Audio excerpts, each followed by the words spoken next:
So what happens if you lose your job and you're under a child support obligation? You got a court order, you're required to pay child support, and you've lost your job. Or in the situation of a client I met with this week, you've lost your job and you get a severance package. So how does that all figure in? So I met with a client, and actually to add confusion or just another layer to this whole thing, he's also retirement age, meaning eligible for Social Security benefits, which is a whole other little twist to his child support situation. So had a child a little later in life.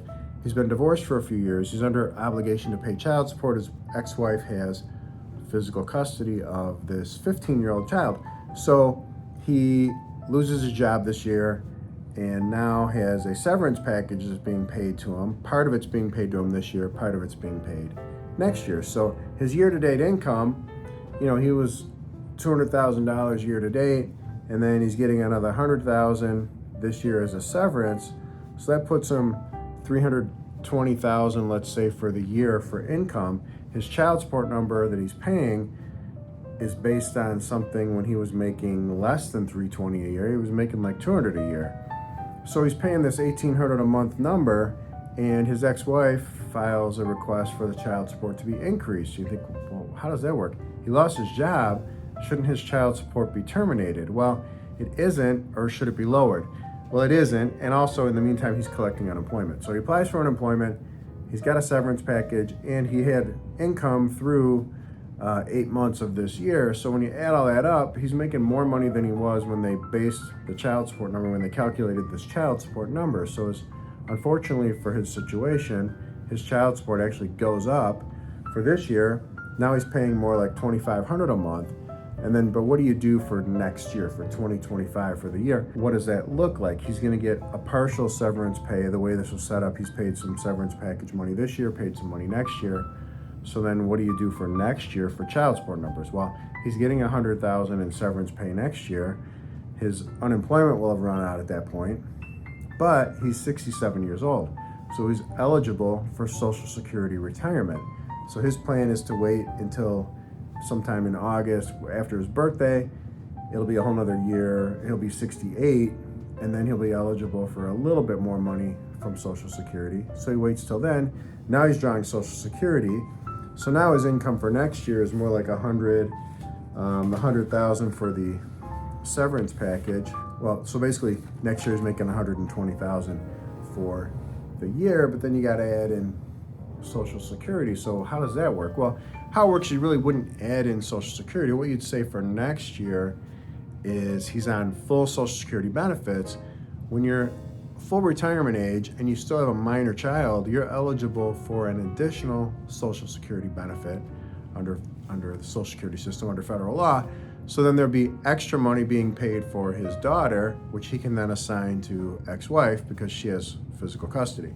So come next year, he's going to get probably halfway through that year and end up not having to pay child support any further because he's fully retired, no longer working, doesn't have other income through employment coming in, and Social Security pays a benefit for the minor child. So that's kind of the 2-year analysis on this person who, when you first meet with him, think, oh, he lost his job, we should lower his child support.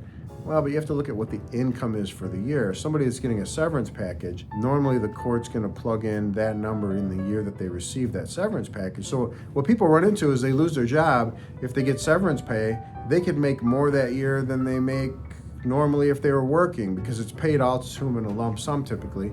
With this client I was referring to, he actually got paid it in 2 parts. He gets money this year, money next year. But usually you get a severance package, and now your income is actually higher. So you lose your job, but your child support doesn't go down, it goes up. Because it's based on the income you receive from employment. You're receiving the money the income from the money that you worked part of the year, plus the severance package. Now you got a higher number for your income, and then you got a higher number for child support. But another, I thought, key part of this was that he's retirement age, he can start receiving full Social Security benefits. Once you start doing that, your child support then becomes the benefit that's paid on your behalf because of Social Security. So kind of pretty confusing stuff, but that's sort of a child support analysis.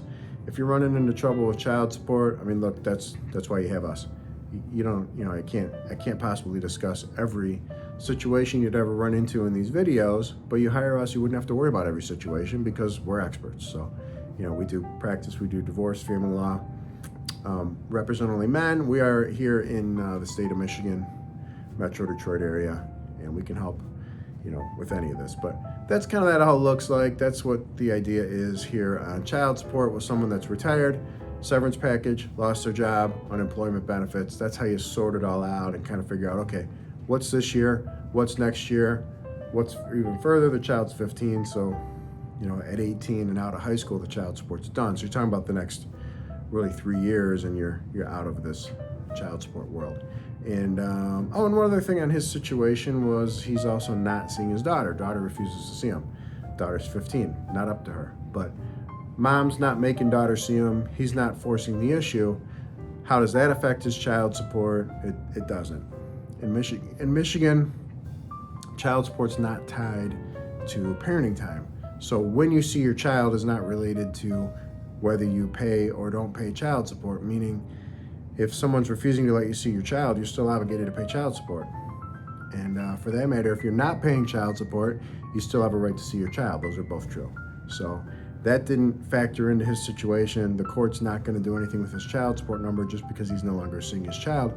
Actually, it can penalize him because his child support number could end up being a little higher because his original child support number was based on probably 80 overnights a year, every other weekend, alternate holidays, a couple weeks. Now he has 0 overnights per year because his daughter's not seeing him. That could actually cause his child support to be a little higher. So it's kind of strange. You end up being sort of penalized when you're not seeing your daughter. So the answer is you need to go to court, make a pursuit of that, file a motion, a request for parenting time, and enforce the order because you need to be seeing your daughter. So hopefully that helps.